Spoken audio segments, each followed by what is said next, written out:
Narração: a glória entrou no templo. Eis que chega o dia, um dia de glória, de júbilo, de consagração. Um dia escrito nas tábuas eternas da história do povo de Israel. O céu sobre Jerusalém reluzia como metal polido. O ar estava pesado de expectativa. Multidões se acotovelavam nos arredores da cidade santa, líderes tribais, anciãos, sacerdotes, levitas, todos convocados pelo rei que carregava a sabedoria de Deus, Salomão, filho de Davi. Era o mês de Etanim, o 7º mês, tempo da festa das barracas, tempo de lembrar o Deus que habitou entre tendas no deserto. Mas agora, agora ele teria uma casa. Ali, no coração de Jerusalém, um novo tempo se anunciava, o tempo da habitação divina em meio ao povo. Salomão, com o coração palpitando, com mãos levantadas ao céu, convocou os filhos de Israel. A missão? Conduzir, com reverência e temor, a Arca da Aliança, o mais sagrado símbolo da presença, do Monte Sião, até o esplendoroso templo que ele havia construído. Arca que fora companheira no deserto, que atravessara o Jordão, que fizera os muros de Jericó ruírem, a arca que continha as tábuas da aliança escritas pelo dedo do próprio Deus. E então, os sacerdotes a ergueram, com vestes sagradas, com os olhos marejados, eles a levaram pelas ruas da cidade de Davi. Atrás deles vinham os levitas conduzindo a tenda da presença e todos os utensílios sagrados. E diante da arca, Salomão, e com ele todo o povo. Não cabia nos lábios uma canção que fosse alta o suficiente, nem nos olhos lágrimas que bastassem.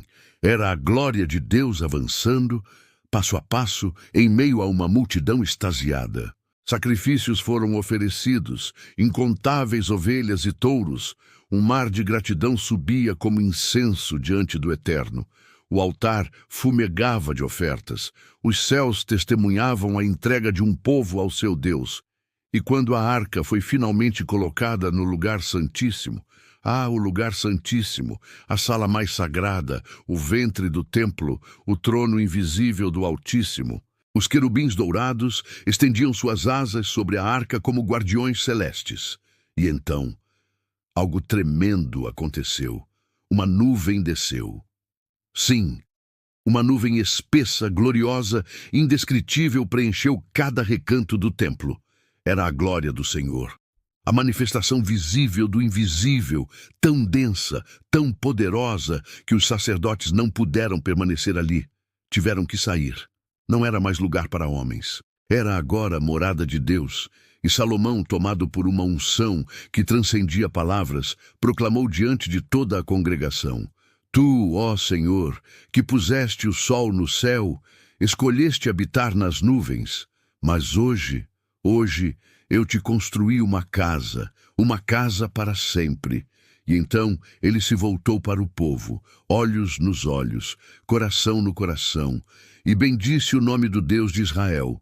Bendito seja o Senhor, que cumpriu cada promessa feita a meu pai Davi, pois ele escolheu não um lugar qualquer, mas Jerusalém, não um homem qualquer, mas Davi, meu pai. E agora ele cumpre a palavra. Eis o templo, eis a casa do Senhor. Salomão não apenas falou, ele orou, com as mãos estendidas aos céus, ele intercedeu. Ó Deus de Israel, não há outro como tu.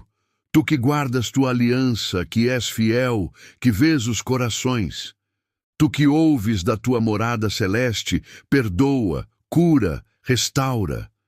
E ele orou não apenas por reis, mas pelos acusados injustamente, pelos derrotados em guerra, pelos que clamam por chuva, pelos que enfrentam pestes, pragas e angústias. O rei rogou até pelos estrangeiros que, ouvindo das maravilhas do Deus de Israel, viessem orar ao templo.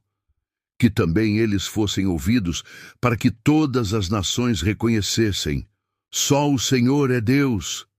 E disse mais: quando pecarmos, pois não há homem que não peque, e formos levados ao cativeiro, se arrependidos, clamarmos com os olhos voltados a esta casa: ouve-nos, ó Senhor, perdoa-nos, ó Deus, Lembra-te que somos teu povo, que nos tiraste do Egito como de uma fornalha ardente.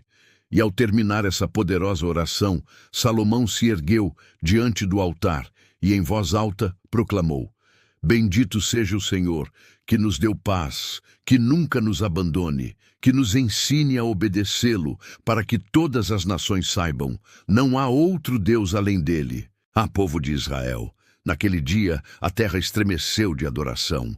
22.000 bois, 120.000 ovelhas, uma celebração sem precedentes. O altar original não comportava tantos sacrifícios. O rei consagrou o pátio inteiro para a adoração. Durante 7 dias inteiros, o povo se alegrou. Comeram, cantaram, dançaram, louvaram, celebraram a festa das barracas como nunca antes. De Amate ao norte até as fronteiras do Egito ao sul, todos estavam lá. E no 8º dia, com o coração cheio e as almas lavadas pela glória, Salomão despediu o povo. Eles se foram, não com tristeza, mas com alegria. Felizes por tudo o que o Senhor havia feito por Davi, seu servo, e por Israel, seu povo. Narrador, voz suave, final, e assim se firmou o templo, não como uma simples construção de pedras ou ouro, mas como sinal da fidelidade de um Deus que cumpre promessas. Aquela glória, aquela nuvem, ainda paira sobre os corações que se dobram com reverência, porque o verdadeiro templo agora é onde o Altíssimo encontra corações arrependidos, mãos erguidas e vidas consagradas. Que a tua vida seja também um templo. Que a tua casa seja morada do Altíssimo. E que, como Salomão, você possa dizer com fé: Senhor, não há outro como tu, habita aqui. No 8º dia, o povo retorna às suas casas feliz, tocado pela glória, abençoado pelo Rei, renovado pelo Deus que habita com os homens. Que sejamos como Salomão, fiéis construtores do que é eterno. Que sejamos como Israel naquele dia, um povo unido, em festa, rendido ao Deus que ouve, que age, que cumpre e que nunca abandona. Esta adaptação narrativa foi baseada no livro de 1 Reis, capítulo 8. A Arca da Aliança é levada para o templo. Bíblia no ar, https: biblianoar.com.br